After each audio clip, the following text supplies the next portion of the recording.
Assalamualaikum warahmatullahi wabarakatuh. Jumpa lagi dengan media informasi pembelajaran. Semoga senantiasa kita berada dalam keadaan sehat walafiat. Ya, untuk para calon peserta didik yang akan mendaftar ke tingkat SMA dan khususon untuk ke SMA Negeri Singaparna. Kali ini saya akan sharing kembali dan memberikan informasi terkait beberapa perubahan atau revisi, khususnya pada PPDB tentang persyaratan. Nah, ini mengacu pada peraturan Sesjen Kemendikbud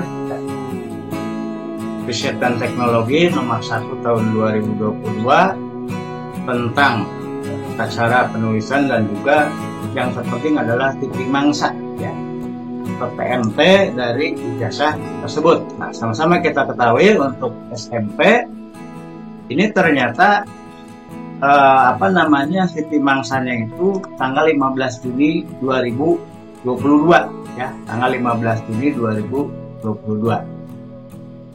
Nah, oleh karena itu, ya, terkait juga dengan informasi yang sudah saya sampaikan pada video yang lalu, ya, khususnya pada website SMA Negeri 1 Singaparna, ya, pada fitur PPDB PP 2022-2023 pada saat itu tentang dokumen persyaratan dan tata cara pendaftaran.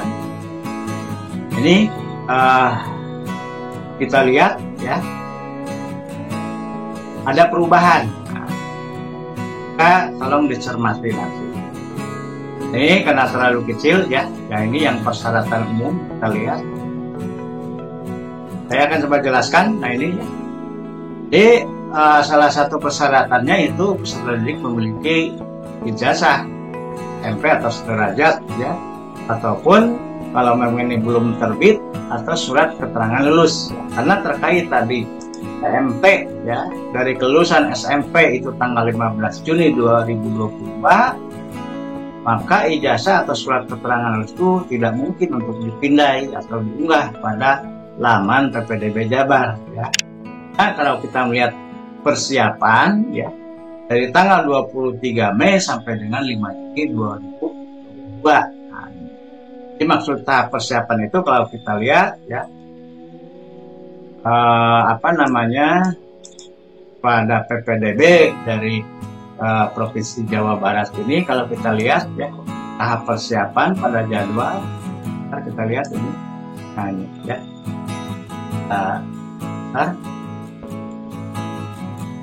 di pada jadwal terutama persiapan, nah ini, ya, ternyata untuk upload dokumen khusus, ya, seperti termasuk juga surat keterangan lulus ataupun ijazah, scanannya itu tidak dapat, ya. Ini tanggal 23 Mei sampai 5 Juni 2022. Jadi karena ada bahan, ya. Nah, mungkin oleh karena itu, ya, termasuk juga pendaftaran tahap pertama tanggal 6 sampai 10 Juni, ya. Ini tentu kan untuk pendaftaran pertama dulu juga akan diverifikasi oleh pihak satuan pendidikan. Nah, oleh karena itu kembali lagi, ya, untuk persyaratannya, ya, karena ini TMT kelulusan SMP tanggal 15 Juni 2022, maka untuk ijazah ataupun surat keterangan lulus, ya, itu sebagai penggantinya adalah dapat digunakan kartu serta ujian sekolah. Sekali lagi, untuk pengganti surat keterangan lulus ataupun ijazah yang belum terbit ini untuk persyaratan yang dapat diunggah ke laman PPDB ataupun nanti sebagai persyaratan luring, ya, disampaikan ke sekolah masing-masing, khususnya di sini ke SMA Negeri 1 Singaparna, dapat menggunakan kartu peserta ujian sekolah yang nanti di-scan kalau mau dipindai ke laman PPDB Jabar, ya. Atau nanti bukti aslinya itu diserahkan ke satuan pendidikan pada saat nanti mendaftar, ya. Ini untuk pengganti dari keterangan lulus atau ijazah yang belum terbit, dapat digunakan kartu peserta ujian sekolah, ya. Atau misalnya sekolah asal membuat bukti keterangan bahwa peserta didik tersebut telah mengikuti ujian. Ya. Ini revisinya yang terpenting ya saat ini. Kemudian keterangan lain bahwa untuk fotokopi ijazah ya, itu dapat diserahkan ke sekolah yang dituju jika ijazah sudah terbit atau pada saat daftar ulang. Nah, kalau kita melihat dari jadwal, ini untuk daftar ulang PPDB tahap pertama itu tanggal 21 sampai 22 Juni 2020. Jadi mudah-mudahan untuk calon peserta didik ya di MTS ataupun di SMP itu sudah mendapatkan ijazah atau surat keterangan lulus. Nah, jadi kembali pada persyaratan dari PPDB ini yang perlu diingat ya, untuk yang lain-lainnya itu tidak menjadi salah atau tidak ada perubahan ya, termasuk juga untuk batas usia ya, tetap itu perlu diingat calon peserta didik mendaftar ke satuan pendidikan ya yang lebih tinggi ya, misalnya ke SMA itu pada tanggal 1 Juli 2022 maksimal usianya itu 21 tahun. Catatan yang lain ini tidak ada perubahan kecuali hanya itu ya. Dan juga kalau kita melihat ya dari persyaratan yang lain, saya kira tidak ada perubahan. Yang jelas yang berubah hanya ini menyesuaikan. Nah, memang untuk sekali lagi ya, saya para calon peserta didik memahami atau misalnya ya mengelola dari SMP, MTS ya, bahwa pengganti dari surat keterangan lulus atau ijazah yang belum terbit ya, saat mengupload ya, atau nanti secara luring membawa persyaratan ke satuan pendidikan yang dituju ya, itu penggantinya dapat menggunakan kartu peserta ujian sekolah atau bukti keterangan telah mengikuti ujian sekolah.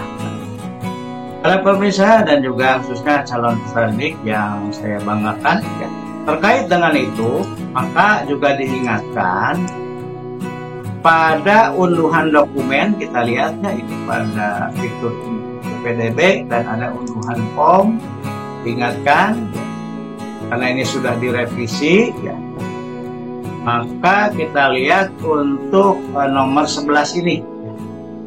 Jadi nanti para peserta didik atau calon peserta didik yang sudah mengunduh, silakan nanti mengunduh lagi yang form verifikasi dokumen PPDB yang sudah direvisi. Jadi kalau kita lihat ya, misalkan kita unduh, nanti kita buka sudah ada berapa revisi atau perubahan ya. Di perubahannya tentu tadi terkait dengan pengganti dari jasa atau surat keterangan lulus ya. Nah, di sini ditambahkan nih. Jadi kalau nanti fotokopi ijazah belum ada ya, kali teknis saja yang bagian nah ya. Kemudian juga ada kartu peserta ujian, nah ini sebelumnya tidak ada ya. Atau bukti keterangan telah mengikuti ujian sekolah, ini juga harus ditampilkan ya. Itu beberapa perubahannya ya yang perlu diketahui oleh calon peserta didik ya, terutama yang akan mendaftar ke SMA Negeri 1 Singaparna. Mudah-mudahan ini dapat membantu dan juga calon peserta didik itu bisa memahami ya bagaimana cara mendaftar dan juga persyaratannya apa saja, kemudian data yang terupdate terkait dengan revisi atau perubahan ya dari Dinas Pendidikan Provinsi Jawa Barat terkait dengan PPDB, ini mudah-mudahan juga dapat dipahami ya, oleh calon peserta didik. Nah, untuk yang lain-lain itu tidak ada perubahan, termasuk juga jadwal ya PPDB tahap pertama. Diingat kembali ini tahap pertama itu jalur afirmasi, bahwa jalur afirmasi itu tahun lalu masih sama ya, diingat. Pertama ada afirmasi KRTM, ekonomi mampu ya. Kemudian juga ada jalur afirmasi PK, anak berkebutuhan khusus atau istilahnya disabilitas atau CB ya. Dan juga ada jalur perpindahan tugas orang tua atau wali dan anak guru ya. Dan juga jalur prestasi. Nah, jalur prestasi tahu itu ada jalur prestasi nilai raport dan juga dari prestasi kejuaraan atau perlombaan. Itu untuk tahap pertama ya. Nanti PPD tahap kedua itu tentu jalur donasi semuanya. Dan perlu diingat bahwa calon strategik yang belum beruntung ya diterima di SMA Negeri 1 Singaparna pada tahap PPDB tahap pertama, nah ini bisa mendaftar kembali pada PPD tahap kedua dan mudah-mudahan dapat diterima di SMA Negeri 1 sesuai harapan. Dan demikian mudah-mudahan dapat bermanfaat ya. Sekali lagi kita tetap semangat dan sehat selalu. Assalamualaikum warahmatullahi wabarakatuh.